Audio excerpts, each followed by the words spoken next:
Dave's 5 Hot Takes, yeah! Welcome back, everybody, to Dave's 5 Hot Takes. I am really glad you guys are back. Today, we've got some steaming hot steaming hot? I wish I hadn't said steaming hot.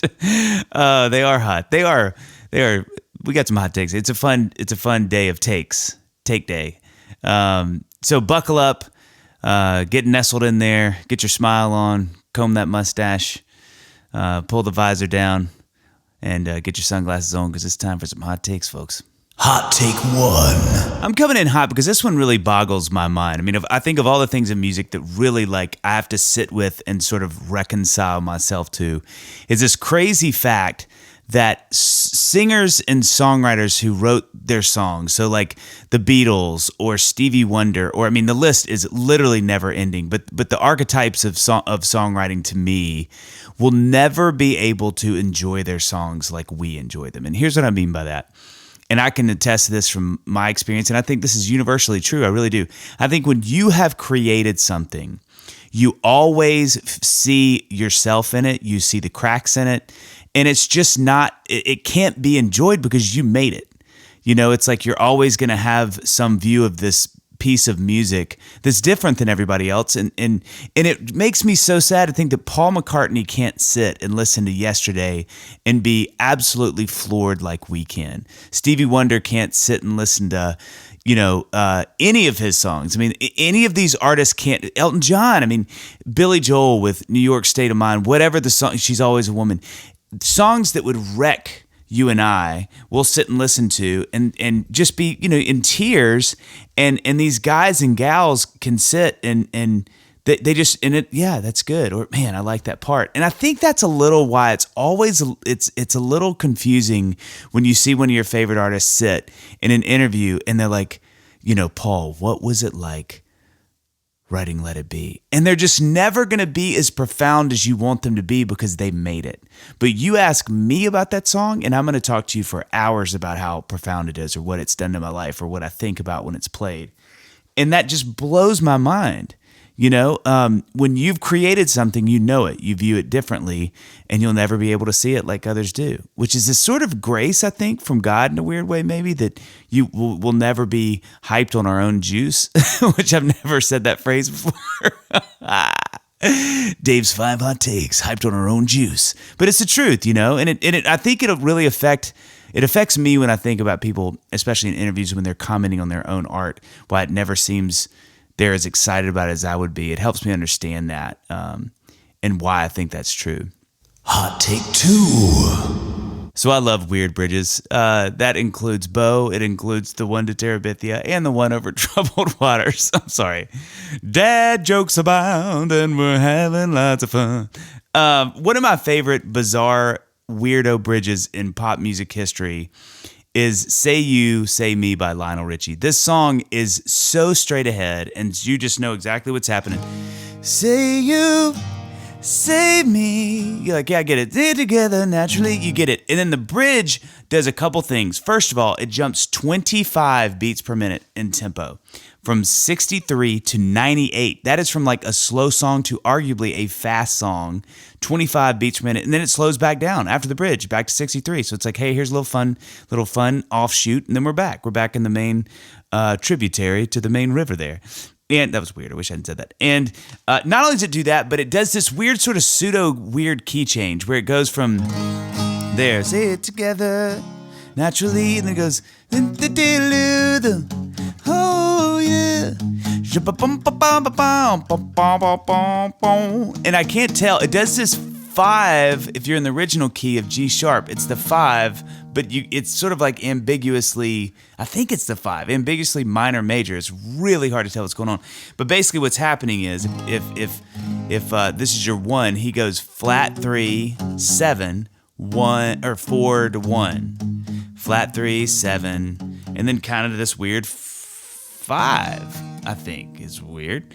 And then back flat 3, 7, 4, 1, and then he goes flat 3, 3, 3, 3, 4, 4, 4. Say you, forget my terrible singing, say me. Isn't that crazy? So the way key changes in, he sort of hangs on the 4 or the flat 3 up to the 4. goes to the 5, back to the original key of G sharp. It's such a cool, weird moment in pop music that everybody was like, yeah, killer, love it, who cares? And it works for a lot of reasons, but one of them is because it's actually really super poppy. But that little it's just everything about that bridge is so bizarre. It'd be one thing if they just did the tempo change, it'd be another if they did that weird key change.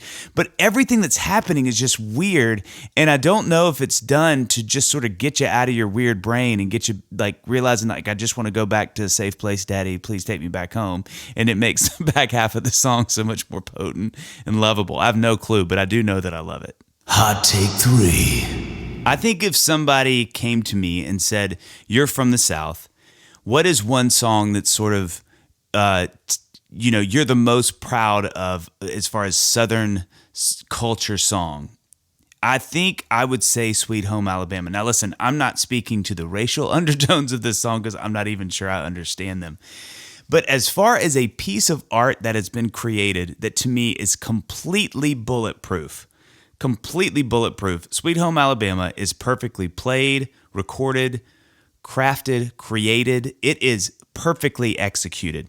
And I tell you what, for those geeks, for those people who geek out on like Mutt Lange and these producers who everything they do is super in place and it makes sense and every part has its place, this is the archetype. Sweet Home Alabama to me, and this sounds crazy, I know, this is the hottest of hot takes. It is the archetype for this kind of production, this idea that like everything has its place and everything has to be memorable. If you look at Thriller, which is, this sounds crazy, is the same, and Quincy Jones will talk about this. They didn't want anything in the track that you couldn't sing. This is what Sweet Home Alabama is doing. Crazy, but check it out. This is nuts, okay? Here's some fun things that I noticed listening back to this song. That they don't use the snare the whole time. They use a side stick on the verse, which I think is cool. It takes a song down energy-wise. The intro lick never repeats as an intro lick hook. It is actually the chorus guitar pattern. Now, it's a little different in the chorus because it does the so it does this weird thing in the chorus it doesn't necessarily do in the beginning. But it's actually not the hook. They just took the chorus part and threw it in the top of the song as a hook. That's a fun fact for those little producer-songwriters out there who are like, hey, what am I going to do at the beginning of the song? Why not use a chorus pattern? There's 2 hooks at the top, which is really fascinating to me. There's a piano hook between every first phrase, and it's not always the same, but it's always meant to be, and you can sing it every time. There's in-between chorus hooks, which are crazy. There's 2 solos in this song at the back. Two. There's a piano outro hook that's not a solo.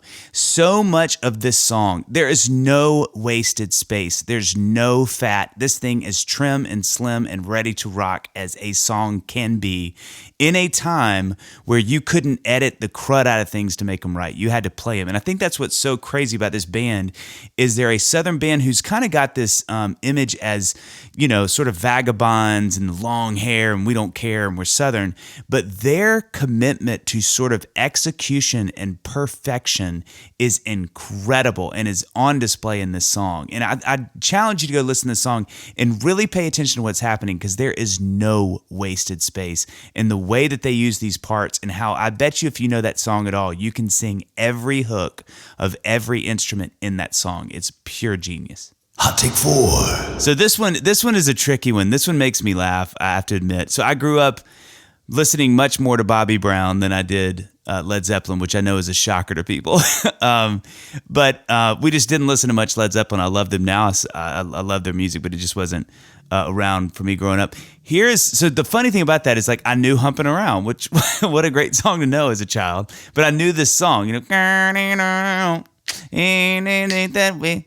Ain't nobody humping around. Now you see where I'm going. So you know that when Dancing Days came on the first time and I heard, I was like, wait, did they steal this from Bobby Brown? Oh, no. Now, there is a subtle difference. There's a one-note difference in that, which you can figure out for yourself. It's crazy what's happening, and there's a half step versus a whole step thing that's kind of happening in the 2 different melodies, but they are crazy similar. So if you know those songs, go back and geek out on how much those things are actually similar.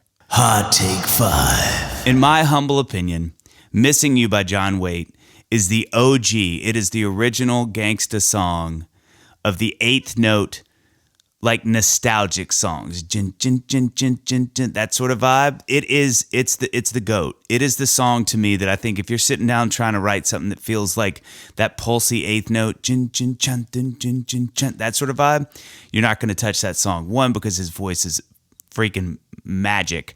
And two, because it's just that something about that vibe, that eighth note pulse thing, just feels so nostalgic, and it does something, I think, to all of us that is so incredibly cool and profound. And I think that song is the greatest. I mean, when I was writing Until You, that song was absolutely what I was thinking about. I even think of songs like She Will Be Loved and how it sort of has that pulsy thing, not quite as much as Missing You. But I think all of those songs that sort of feel like, kind of brooding, pent up, angsty sort of singer-songwriter rock songs that sort of just feel super straight ahead. You don't have to think. You turn them on in your car at night, you roll on the windows, and you just go and you're feeling it. It doesn't take a lot of thinking to understand. That song to me is the best of those. Two fun facts about John Waite. One, he was in the band, Bad English, that sang another one of my favorite songs, maybe one of the most nostalgic songs of my childhood, When I See You Smile, which, isn't that a fun fact? He was a singer in that, but even more of a fun fact, guess who wrote When I See You Smile? Diane Warren. Diane is everywhere. You can't get away from her. Before I go, quick heads up here. If you like what you hear, you might like what you see, which always feels weird to say. So follow me on socials. You can find me under @DaveBarnesMusic. Also, make sure to hit that subscribe or follow the podcast. And rate if that's an option. Because a 5-star rating means my wife will let me have those self-inflating Nikes from Back to the Future finally. Well, we did it, guys, didn't we? We made it through another episode of Dave's 5 Hot Takes. High five. Okay. Oh, I missed. Thank you guys so much for hanging, listening. Loving the 5 Hot Takes. And I feel like we learned a lot on this episode, but I'll tell you one thing we didn't learn. That George Michael and Bryan Adams were going to be a duo, but their manager said there were too many first names. So, we'll see you next time on Dave's 5 Hot Takes. Yeah!